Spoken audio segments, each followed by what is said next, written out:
What's going on? You're watching NFL Daily, and if you're looking for the latest NFL news and rumors, you are in the right place. We are kicking this show off with a little bit of news from owner Jerry Jones, and he didn't say a lot, Tom, but he did say at least this. Jerry, there's a lot to digest here, because Jerry said a whole bunch of stuff in his press conference today, and frankly, didn't actually say much of interest. He very much towed the line on a lot of different things. One thing he didn't say on the fence, though, he was very clear the Cowboys plan on having fans at AT&T Stadium this year, and that they want as many fans as possible. They think that they have a good setup to keep people safe and still get people into the stadium, make some money for the Cowboys and for the NFL. Remember, it's a revenue share thing. He also said that they're going to adhere to protocols set by Texas. Currently, it's 50% capacity. If it drops 25, they'll drop it down. If it goes up, maybe they'll move it up as well. There was a lot of backlash to what Jerry had to say on Twitter because, as a reminder, there are two camps out there. Number one, you're a coward if you don't want to have fans. Or number two, you hate people by inviting them to your stadium. Like, there's no room for the middle ground here about having, and it's just it's ridiculous. It also probably doesn't help that today the Washington football team also announced a team in their division that no fans are going to be at their games, which now the final count, I believe, is up to 5 teams that will not be having fans at their stadium. So, should the Dallas Cowboys have fans at the big old Jerry World Stadium? Type A for yes or type B for no. I will continue to say yes. I want fans to be at the stadium. If, of course, you go about it smartly and safely, and it's not like you're forcing people to go to the game. Like, I literally saw someone, a verified blue check mark on Twitter, say the Cowboys were killing people by doing this. Oh, boy. We got to dial it back a bit here. If you don't want to go to games, that's fine. If you don't think they should have games, I get that too. Can we have an honest and open discussion instead of just jumping to the far extreme? It's just insane to me. You can make choices. That's what America's all about. A for yes, B for no. We are going to stick here with the Dallas Cowboys. If you're a diehard Cowboys fan, you can check out our Cowboys channel, youtube.com/Dallas Cowboys Report. Over 65,000 subscribers on that channel. Dak Prescott, a Cowboy for life. He says that he wants to be one for the rest of his career, but look, is it going to happen? If this feels like Groundhog Day to you, it should. What Dak and Stephen Jones said today were pretty much the exact same thing they've said for years now. We think we're going to get a deal done. We feel confident. Dak's our guy. Dak says, I think we're going to get a deal done. Stephen Jones was like, the virus and the economic uncertainty was a factor. Okay, BS. It wasn't. Like, other players got signed. The Chiefs and the Browns all signed these players because they were the best players on their team or one of the best players on their team. I think the truth was the Cowboys wanted flexibility. They wanted that 5-year deal. Dak was not going to budge. They didn't really try it hard at all in the end. So in reality, nothing's changed between Dak and the Cowboys. I expected nothing different out of Dak Prescott from this press conference. I thought he handled it well. And in terms of him being a Cowboy for life, we'll see. I'm not sold. Well, for those of you that are watching this right now here on YouTube and Facebook, what I want you to do is go down in the comments section and let us know. Will Dak Prescott be a Cowboy for life? Type 4 for yes or type 0 for no. The latest 49ers rumors is around George Kittle. And Tom, I heard this before. You can't believe everything you read on the internet. The Niners and Kittle got the deal done. Or did they? Oh, wait. Grant Cohn, Sports Illustrated, says, hey, the Niners and Kittle, they're going to announce a deal Friday. It's a 6-year, $94.8 million deal. About half of that is guaranteed. Or is that actually the case? Here's what Michael Silver had to say. He was very close with Kittle's agent, by the way. In reference to the report, I'm told the Niners and Kittle are making progress on a big extension, which means he kept using the bug emoji, by the way. Yeah. Maybe obsolete. He's on track to be the highest paid title in history by far, which is fair. Now, George Kittle clearly was some responsibility to the Grant report. Yep. Y'all believe everything you read on the internet, huh? Which I take to mean, no, we don't have a deal done yet. So maybe not. I guess we'll find out on Friday if Grant was fake news or not. I think at some point this deal gets done. The wild part to me is that there were some serious specifics behind this contract negotiation that Correct. it was $94.8 million over 6 years. He's damn near $100 million man. That puts the average per year at $15.8 million. Blows the tight end market out of the water, as he deserves. Absolutely. And gets really kind of borderline wide receiver one money, which I think is very fair for Kittle. It's just kind of a crazy situation to me, Mitch. I am curious some of your thoughts here as well about this Kittle and what exactly is going on here. I mean, you're not only paying for a tight end, you are basically paying for another wide receiver. If you were to ask any 49ers fan, any fan out there, any football watcher, George Kittle is a different breed. Not only is he probably the best blocking tight end, which fits perfectly in that Kyle Shanahan system, he's one of the best catchers as well. And I love the thing that you told me earlier when he first came out of Iowa. Somebody told him, don't let anyone tackle you. And since he's been told that, he's been pretty dang hard to tackle. And when you really watch his game, it is so versatile. I wouldn't have given him a blank check, but $15 million for George Kittle, I think is more than reasonable, honestly. Yeah, it's not blank check. It's you go in with the mindset of let's save what we can, but we got to get this deal done. But you also have to get the deal done because the 49ers, they're in their Super Bowl window. They were a quarter away from winning it, and if you let George Kittle go when Deebo Samuel's battling an injury and you got Jimmy Garoppolo, guess what? You need to get this deal done. So, Tom, I'm telling you right now, I am going to type my Y for yes. Will the Kittle deal get done? You have to. Kyle Shanahan, good head coach. John Lynch, very smart GM. And I think everyone, if you're a 49ers fan, would agree with me. And if you are a 49ers fan, go subscribe to our 49ers Only channel. It's that gold bar down there that you see below, youtube.com/49ers TV. So, Tom, will the Kittle deal get done? I think it does. I am not convinced it gets done Friday, as that report said, but who knows? Maybe it does. I think there is progress being made. I don't think it's close enough to go with the okay, done deal. But at some point, yeah, I think the Niners and Kittle get this deal done for the long term, and everyone's pretty darn happy about it. I wonder, Tom, if you could fit $15 million in this 49ers backpack. I don't know. They are pretty spacious. I think it could handle the heavy weight as well. No, but seriously, hey, for all y'all that might be going back to school, or I don't know about you, I walk to work. I carry a backpack every single day. Tom does too. You can go to chatsports.com/backpack. If you're a dad, if you're a mom and you're watching NFL Daily, get your son, get your daughter a backpack because guess what? Back to school, back to school. I can't even believe it's right around the corner here. It's in the comments. It'll be in the description, the link to get this backpack. All 32 NFL teams, different colors, different sizes, boys, girls, men, you got it, up to 30% off. Next story here on NFL Daily, Sony Michel might not be ready for the season. And as soon as I saw the New England Patriots go out and sign Lamar Miller, I went, uh-oh. Oh, exactly. I mean, it was so easy to be able to predict. I mean, Michel is a very talented running back. But since he has come out of Georgia, he has dealt with a plethora of injuries. And the fact that he's already on the PUP list and they don't even know if they're going to have him coming off a season, Tom, that was, oh, God. Good. It was hard to watch. Yes, he made it through. He had, 900, almost 1,000 yards. Almost 1,000. But, I mean, come on.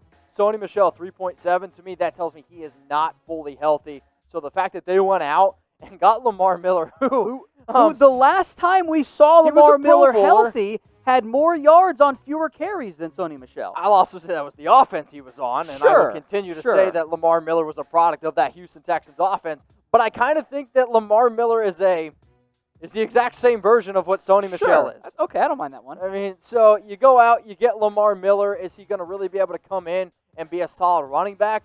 I'm not 100% sure. You're going to see New England continue to split carries here. James White's going to be your pass catcher. You have Rex Burkhead. Also Damian Harris out of Alabama. Don't sleep on him. I think the Patriots like him. I think this is going to be a committee, especially for you fantasy people out there. Maybe it's one you end up trying to avoid beyond James White and PPR.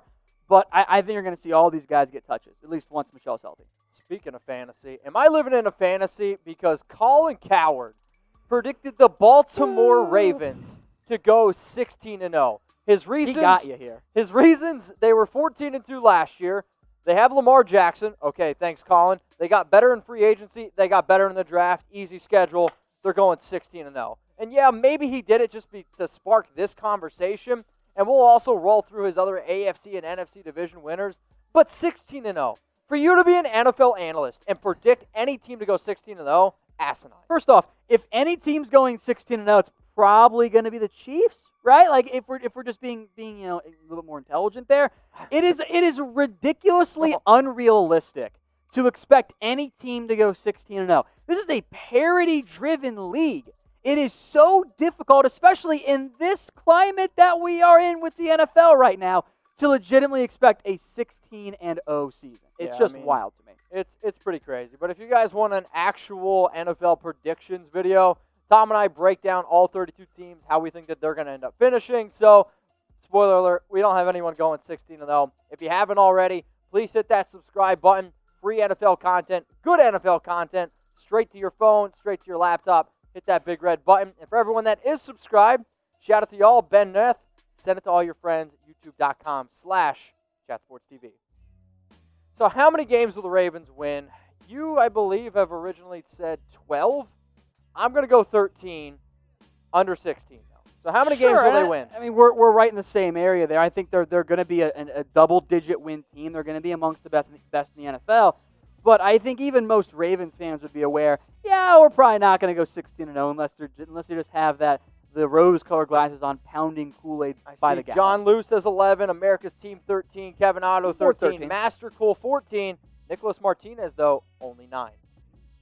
So, Tom, I saw this one, Cam Newton, MVP dark horse. He's my MVP dark horse. And does he count as a dark horse? See, the only reason why I'm going to say yes is because on Good Morning Football, they break down some of their MVP dark horses, and Kyler Murray was on that list. Kyler Murray right now is the 4th highest MVP odds, tied with a guy named, Russell Wilson. So my entire argument was, if you're going to give MVP dark horses, let's make them at least, a little bit more dark horses. Not top 10. Correct. Maybe for MVP you can go not top 7. But for me, though, I was very, very surprised when I saw Cam Newton not mentioned by any of the analysts. And you said, top 10 in terms of MVP odds. Mm-hmm. Cam is actually in the top 10 of MVP odds. Okay. But I don't know personally if he deserves to be in the top 10. However, if I told you right now he plays all 16 games, Bill Belichick works his magic with him, and he can get back to being healthy, there's no reason with that defense they can't win 11 games personally. And the quarterback gets credit. And the quarterback's going to get credit. So you can see right now Cam is tied with Carson Wentz in terms of overall MVP odds. The reason why I wanted to put this on the show, though, is let's have a deeper thought about some of these MVP dark horses. We ask all the time, some of these other players that can win it. Kirk Cousins was mentioned. Kyler Murray was mentioned. Cam Newton. Cousins is a dark horse. Stafford's a dark horse. Those are good dark horse I like fixes. Stafford. I like Stafford. Yeah. But I don't know. You hate the Lions. I don't hate the Lions. You hate on the Lions. I don't hate the Lions. I just hate on the Lions. There's a little bit of a difference. The Detroit fans, they're ruthless. I mean, they're a good time, though. All right, so let's take a guess here. Chances Cam Newton wins an NFL MVP again. So scale from 0 to 100. So 0 basically saying 0% chance. 100, 100% chance. I mean, look, you got a lot of options in here, and especially if you want to break it down by individual player, 2.5. You're probably looking at maybe 5 or 10% maximum, and that's probably on the high side. Just because, he's top 10. Maybe your best guy's got 25 or 30% odds, but it adds up quickly there just from a math perspective. So I'd say probably 5 or 10. Also, shout out all of you guys typing in 69. I love you. Never change. Let's now get into the latest Seahawks rumors here, Tom. Bleach Report, they broke down an article about the top players or the most likely players to get traded on each team. For the Seattle Seahawks, tight end Luke Willson. And if you've been following some of these shows that we've done before, the trade rumors have all been around the tight end position. Why? They have a lot of bodies. You have options, right? If you're Seattle, you have so many players there. And Luke Willson, I guess, makes sense from 2 L's. It's weird. Makes sense from an odd man out perspective. Correct.